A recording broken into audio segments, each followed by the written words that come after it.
और एक अग्नि के लिए और एक पितृदेव के लिए। जो सबसे छोटी बहन थी वो जो है शिव जी के लिए विवाहित।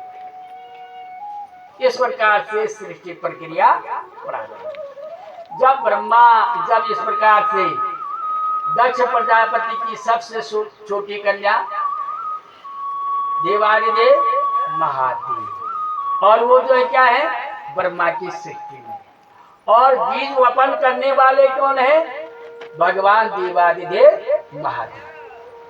जड़ तो वही है ना महादेव, जिन्होंने बीज का वपन किया।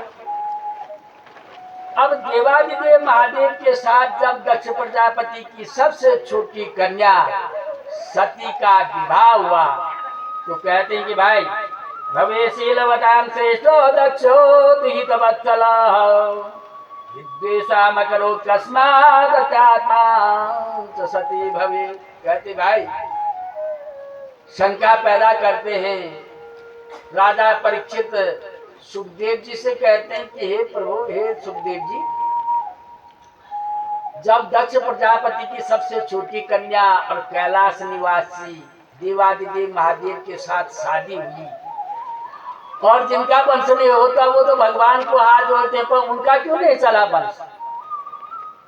सती की तो कोई संतान ही नहीं है, उनकी संतान क्यों नहीं हुई? जब देवादिदेव महादेव है, ऐसे उनके पति हैं और सती रूपी जो कन्या है वो भगवान देवादिदेव की धर्म पत्नी है, उनकी संतान क्यों नहीं हुई? तो वो इसमें शंका है। तो कहते हैं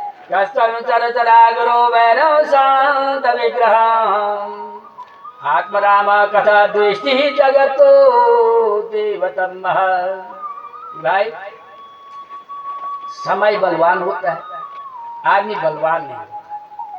भगवान भी कहते हैं जब तक जिसके स्टार बहुत बढ़िया है तब तक मैं उसका कुछ नहीं कर सकता, और जिस दिन जो है उसकी शनि राहु की दशा लग जाएगी उस दिन सब हो जाएगा। परंतु जब तक वो ठीक है तब तक उसमें कोई दोष नहीं। इसलिए कह रहे हैं कि भाई एक बार जो है मरीचि जी का बहुत बड़ा यज्ञ हुआ, और जब यज्ञ हुआ मरीचि जी का तो सारे ऋषि महर्षि देवता जितने भी है, अग्नि वायु वरुण कुबेर और ऋषि महर्षि च्यवन इत्यादि सारे ऋषि लोग वहां बैठे हुए। ब्रह्मा विष्णु महेश सब लोग जो है कि भाई मरीचि जी का यज्ञ हो रहा तो सब गए थे, बुलावे पे सभी जाते, सब वहां जब पहुंचे, परंतु दक्ष प्रजापति जी नहीं पहुंचे। जब तक दक्ष प्रजापति जी नहीं पहुंचे तो यज्ञ प्रारंभ नहीं हुआ, क्योंकि दक्ष प्रजापति जी तो मुखिया थे।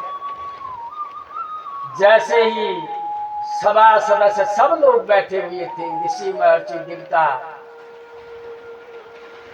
जैसे ही दक्ष प्रजापति जी वहां पहुंचे तो सब के सब खड़े हो गए। जितने भी ऋषि महर्षि देवता लोग थे सारे के सारे खड़े हो गए। बैठा कौन रहा है? ब्रह्मा जी। ब्रह्मा जी क्या है? सृष्टि करता है, ब्रह्मा की तो संतान है सब। ब्रह्मा जी इसलिए भाई लड़का बहुत बड़ा भी हो जाएगा, पुत्र बहुत बड़ा भी है, पिता तो पिता ही। पिता ने थोड़ी करना है प्रणाम, प्रणाम तो पुत्र को ही करना है। ब्रह्मा जी तो इसलिए बैठे रहे, और शिव जी किस लिए बैठे रहे? देवादिदेव महादेव के लिए, तो उनकी कन्या है ना। और प्रणाम किसके लिए करना था? शिव जी ने प्रणाम दक्ष प्रजापति के लिए करना था, क्योंकि देवादिदेव महादेव जरूर थे पर वो उनके ससुराल जी थे। माँ पिता और सास ससुर एक ही तो स्थान है, किसी की कन्या है तो किसी का पुत्र, उसमें तो भेद है नहीं। जब भेद नहीं है तो भाई शिव जी को खड़ा हो जाना चाहिए था प्रणाम करने के लिए, सम्मान के लिए। शिव जी अपने आसन पर बैठे रहे। जब बैठे रहे तो ब्रह्मा जी अपने आसन पर थे, उन्होंने दक्ष प्रजापति जी को बहुत बड़ा गुस्सा आ गया, इतना क्रोध आ गया बहुत ज्यादा। कहा, हे सभा सदस्य लोगों, हे ऋषि महर्षि देवता लोगों, मेरी उस दिन बहुत बड़ी गलती हुई। जिस दिन मैंने अपनी सती रूपी उस प्रकार की कोमल कन्या को, और कैलाशवासी जिसके माता पिता का ज्ञान नहीं है, उसके माता पिता कौन है? शिव जी के माता पिता का पता है किसी को? देवादिदेव महादेव अधो चलो, उनके तो इसके तो जिसके माँ पिता ही नहीं है, वो अपने पिता का समान क्या जानेगा? तो भाई इसका तो कोई स्नेह प्यार इसमें कुछ देखा ही नहीं। माँ की ममता और पिता का वात्सल्य। बच्चा कितना प्यारा होता है, कितना आनंद होता है, बाल्यपन में ही तो होता है, बचपन में ही तो होता है। इसने तो वो प्यार देखा ही नहीं। और इसके साथी कौन है? प्रेतवासेश घोरेश प्रेत भूत गणे अतन्याय नगो ये वायुक्त केशो हसन रुला।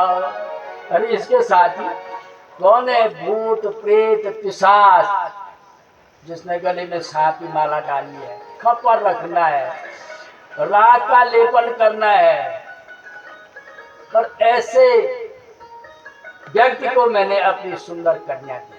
धिक्कार है मेरी। तो मैंने जो अपनी कन्या सुंदर सती को इस प्रकार के भूत प्रेत वासा कैलाशवासी, जिसको अपने वंश कुल का ज्ञानी नहीं है, ऐसे व्यक्ति को मैंने, भाई जो भाई ने, वो भाई का दर्द क्या समझेगा, बहन का दर्द क्या समझेगा, माँ पिता संतान, ये तो सब संबंध है ना, प्यार है, स्नेह है, ममता है। इस चीज को तो वो जानता ही नहीं है।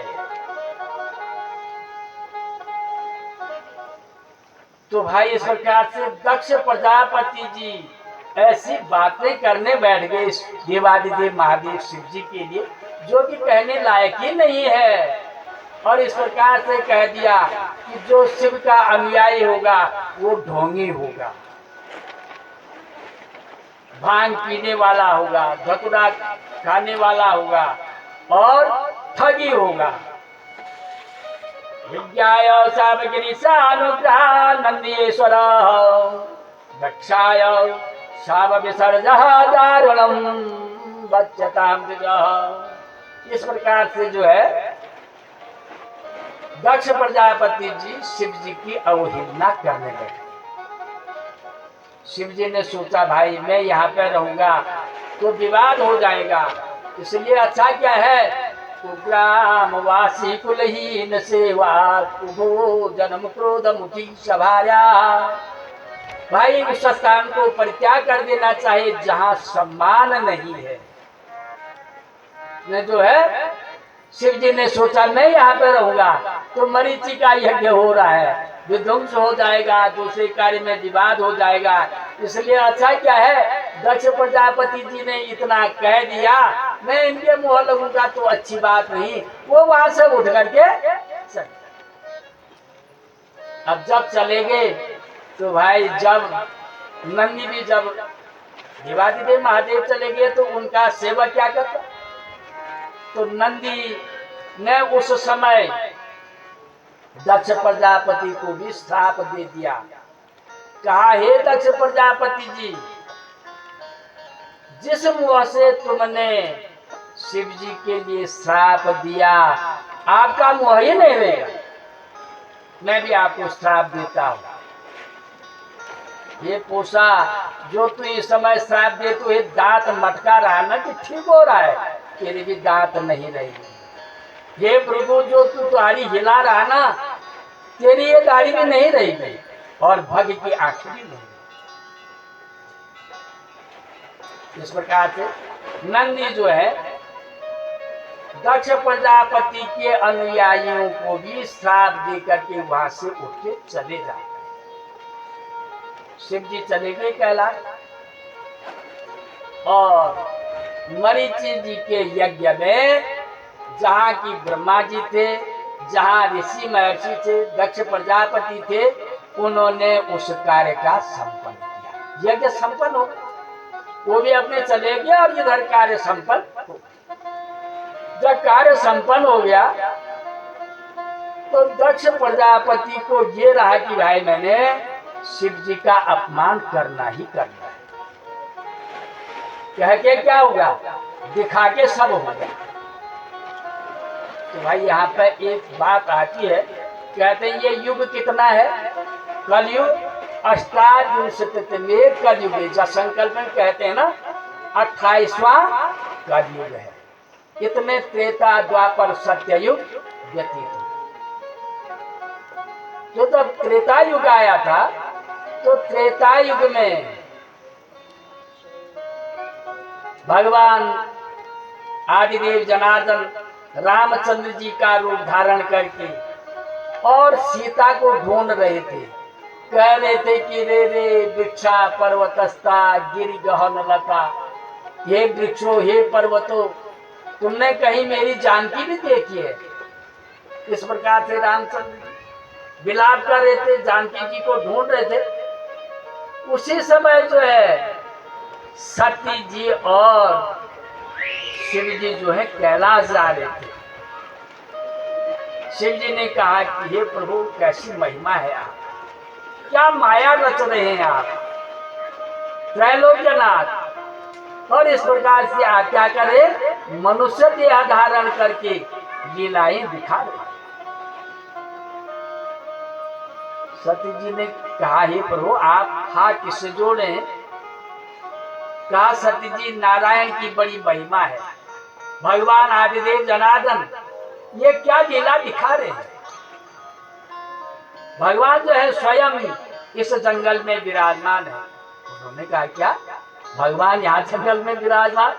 भगवान तो वैकुंठ धाम वैकुंठ वासी हैं, यहाँ क्या करे? कहा कि ये सती जी वो नर देह धारण करके लीला मर्यादाएं दिखा रहे हैं, मर्यादा का पालन कर रहे हैं। उन्होंने कहा त्रैलोक्यनाथ जी, और उनको क्या अपनी धर्मपत्नी का पता नहीं है? यदि वो त्रैलोक्यनाथ होते तो अपनी धर्मपत्नी को क्यों ढूंढते? जाते और ले आते। उन्होंने कहा हे सती जी यही तो माया है, इस माया को कोई नहीं जान पाया, इसी को तो माया कहते। उन्होंने कहा नहीं, वो हो ही नहीं सकते। वैकुंठधामी नारायण हो सकते? कभी कदापि नहीं, न भूतो न भविष्यति, बाल हट स्त्री हट और जोग हट। बाल हट बचा है, उन्होंने कहा चंदा मामा जाओ, मुझे चंदा क्या करे, कहाँ से लाएंगे? तो बाल हट ऐसा होता। स्त्री हट उन्होंने कहा हो ही नहीं सकता। उन्होंने कहा मैं कैसे समझा सकता हूँ, ये तो माया है। तो उन्होंने कहा जब माया है कैसे पता होगा? उन्होंने कहा भाई तुम्हें जानो, मेरे लिए तो वो वैकुंठधामी नारायण है, मैंने तो उनको प्रणाम कर दिया। उन्होंने कहा नहीं, मैं देख के आऊंगा वास्तविक नारायण है या तो मानव है। जाओ।